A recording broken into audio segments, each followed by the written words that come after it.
ఇర్మియా గ్రంథం 32లో నాకు అసాధ్యమైనది ఏమైనా ఉన్నదా అని ప్రభువైన యేసుక్రీస్తు వారు ఇర్మియాతో చెప్పడం జరుగుతుంది. అసలు ఎందుకని ఆ మాట చెప్పడం జరిగింది? నాకు అసాధ్యమైనది ఏమైనా ఉన్నదా అన్నారు. ఇర్మియా గ్రంథం 32లో మీరు చూడొచ్చు.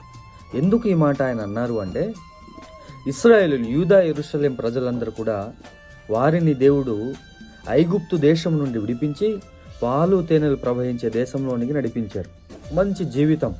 కానీ వీళ్ళేం చేశారు?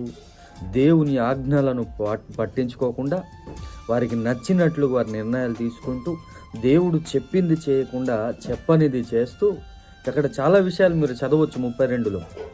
దేవునికి ముఖము చూపించడం మాని మరి వెనకల వీపును చూపించేటటువంటి పరిస్థితి. దేవుడంటే లెక్క లేకుండా వాళ్ళకి నచ్చినట్లు వాళ్ళు ప్రవర్తించడం మొదలుపెట్టారు. వీటన్నిటిని దేవుడు చూస్తూ ఎన్నోసార్లు దేవుడు బోధించిన, ఎన్నోసార్లు చెప్పిన వారి దుష్ప్రవర్తన వలన దేవుడికి కోపం వచ్చి దేవుడు ఏం చేస్తాడంటే వారిని బబులోను రాజైనటువంటి కల్దీయుల దేశానికి ఈ యొక్క యూదా యెరూషలేం ప్రజలందరినీ కూడా, అంటే ఇశ్రాయేలీయులందరినీ కూడా అప్పజెప్పడం జరుగుతుంది.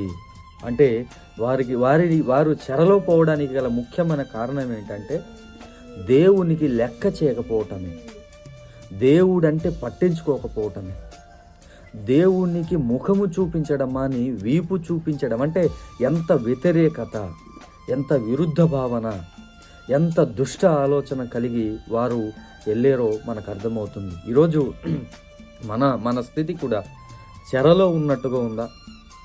మనము కొన్నింటి నుండి విడిపించబడాలనేటటువంటి భావనతో మనం ఉన్నామా? డెఫినెట్లీగా దేవుడు వాటి నుండి విడిపిస్తాడు. తప్పకుండా వాటి నుండి విడిపిస్తాడు. ఎప్పుడు అంటే మనము దేవుని వైపు మన ముఖమును చూపించుకున్నప్పుడు, దేవుని మాటలను మనం లెక్క చేసినప్పుడు, దేవునిని మనం లెక్క చేసినప్పుడు తప్పకుండా దేవుడు విడిపిస్తాడు. 70 ఏండ్లు వీరు చెరలో ఉన్నారు. 70 ఏండ్ల తర్వాత వీరికి విడుదల కలిగింది. అక్కడ కూడా దేవుడు చెప్పాడు, నాకు అసాధ్యమైన ఏమైనా ఉన్నదా అని అంటున్నాడు. ఎందుకు అంటే వారిని ఆ రకంగా 70 ఏళ్ల తర్వాత ఆయన విడిపిస్తాననేటటువంటి ఉద్దేశం, మరలా పాలు తేనెలు ప్రవహించే దేశాన్ని ఇస్తాననే ఉద్దేశం, మరలా వారికి క్షేమమును, ఆరోగ్యమును, మంచి స్థితిని ఇస్తాననేటటువంటి ఉద్దేశంతో దేవుడు ఆ మాటను నాకు అసాధ్యమైనది ఏమైనా ఉన్నదా అని చెబుతూ ఉండడం జరుగుతుంది. ఈరోజు తప్పకుండా దేవుడు మీకును క్షేమమును ఇస్తాడు. దేవుడు మీకును సహాయం చేస్తాడు. ఎప్పుడు అంటే దేవుని వైపు మీరు చూసినప్పుడు, దేవునికి లెక్క చేసినప్పుడు, దేవునికి పట్టించుకున్నప్పుడు తప్పకుండా దేవుడు మీకును అటువంటి గొప్ప స్థితి ఇవ్వాలని ఆశపడు